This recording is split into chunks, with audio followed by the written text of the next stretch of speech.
క్రైస్తవులైనా మీరు అంటే అవును క్రైస్తవులమేనండి, మీ పరుగేంటి అని అంటే ఏవో ఏవో చెప్తున్నారు.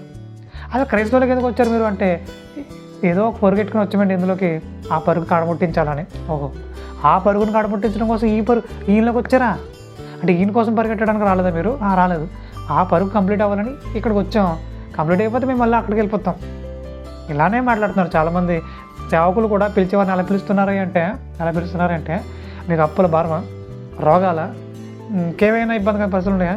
అయితే రండి, మీ పరుగు కడముట్టించుకోండి, ఇక్కడికి వచ్చి అన్నీ తీర్చేసుకోండి. ఆ తర్వాత మీరు భ్రష్టులు అయిపోండి.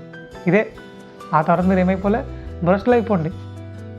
వాక్యాన్ని బోధించాల్సిన సేవకులు, వాక్య సంబంధమైన ఆలోచనతో నింపాల్సిన సేవకులు, బాధ్యతాయుతమైన ఉద్యోగులు ఉన్నారు మీరు. అలాంటి ఉద్యోగుల నుండి బాధ్యతారహితంగా ప్రవర్తించడం దేవుడు నిజంగా మీ వాళ్ళు చాలా బాధపడతాడు. అలాంటి బోధన కానీ మంచిది కాదు. మరి